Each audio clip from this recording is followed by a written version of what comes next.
It's just another night, and I'm staring at the moon. I saw a shooting star and thought of you. I sang a lullaby by the waterside and knew if you were here, I'd sing to you. You're on the other side as the skyline splits in two, miles away from seeing you. But I can see the stars from America. I wonder, do you see them too? So open your eyes and... It is extremely ironic how lying is considered negative while optimism is considered positive, when really, optimism is lying to itself.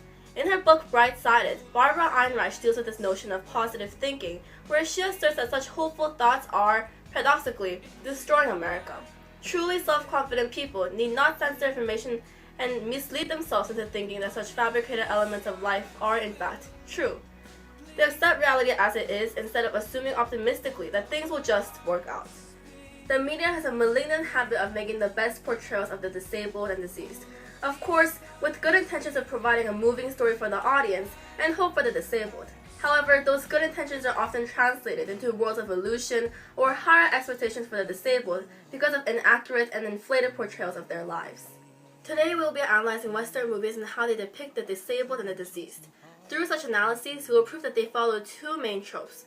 One by the name of Helping Hand Helen Keller, and the other by the name of Christopher Reeve the Superman. The first trope is called Helping Hand Helen Keller.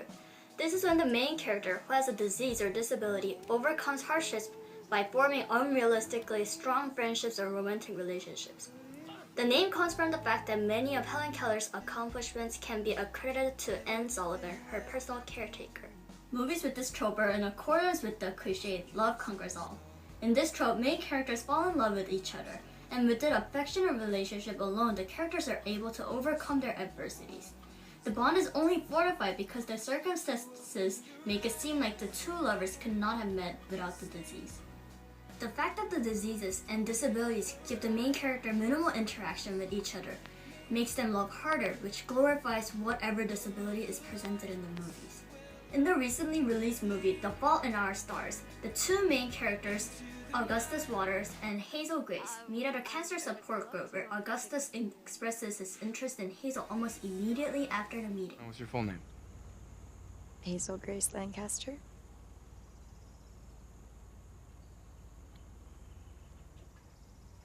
What? I didn't say anything. Why are you looking at me like that? Because you're beautiful. The meeting itself gives the perception that cancer created a fate for them to meet and commence their relationship, which only gets stronger and stronger as they fight to overcome their diseases. Similarly, in A Walk to Remember, the jock figure, Landon, is drawn to the purity and naivete of the female protagonist, Jamie. Later, when she admits that she has leukemia, Landon feels even more devoted to her and strives to provide her with good memories, whereas in reality, people would typically have been hesitant to continue a relationship with a woman with a terminal illness. You were sent to me because I'm sick.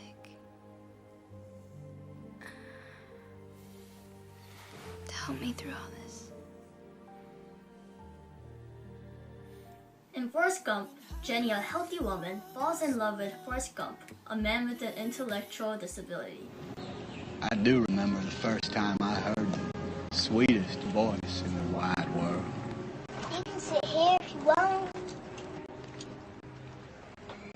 After trying varying relationships with different men, she realizes that innocence, a quality found in Forrest Gump, is most appealing. Once again, this is highly fantastical because it is difficult to continue a relationship solely with emotional connection. In addition to romantic relationships, there is also the case where two characters form a more tightly bonded friendship due to a malady.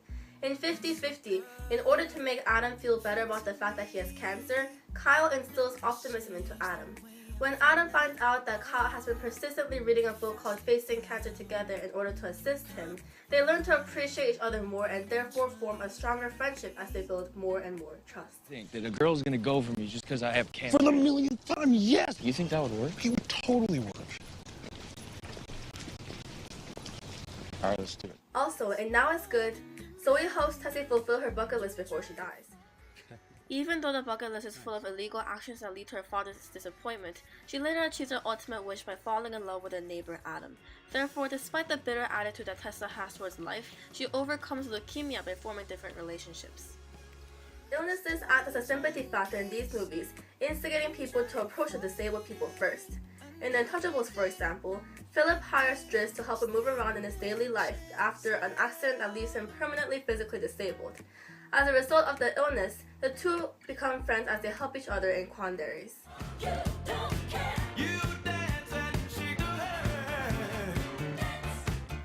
The problem with this trope is that it creates skewed social perceptions and bias by omission.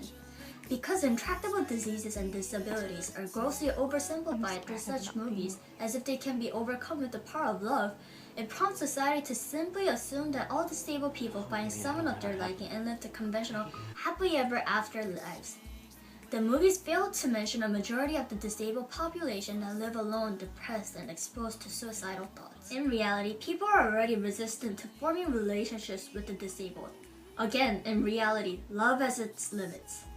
Such distorted portrayals create worlds of illusion for viewers as a whole. Our second trope is Christopher Reeve's The Superman, where the main character pushes through his or her struggles with the strong mentality. The character is able to transform whatever malady into an incentive or motivation that propels them forward, completely forgetting that the limitation was ever a hindrance. Such movies are mostly based off real-life situations and biographies, and through omission, they portray the characters as figures with tenacious mentalities able to conquer their circumstances. In our first example, Beautiful Mind, which is based off a true story, John Nash later discovers that he has schizophrenia, a hallucinogenic illness.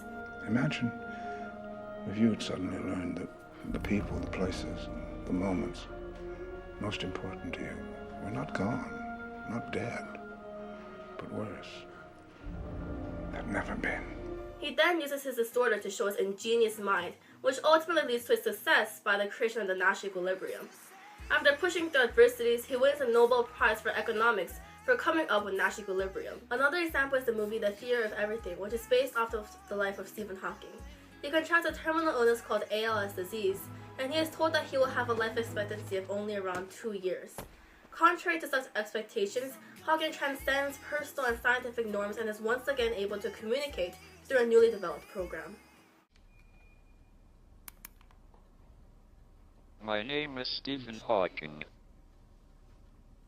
Another situation is when the patients decide to use their strong mentality in order to make the best out of their circumstances by achieving their aspirations. In the bucket list, the two patients meet in the hospital and write down a list of activities they desire to achieve. Instead of losing hope after knowing about their illness, they decide to do everything they can to be happy for the rest of their remaining lives. Pull the cord! How about this, huh? In the jungle, the mighty jungle. In My Life Without Me, the female protagonist, Anne, decides to use the rest of her life in order to provide the best for her family. Though she is ill, she sets up a girl for her husband and leaves a video message for her daughter until their 18th birthday.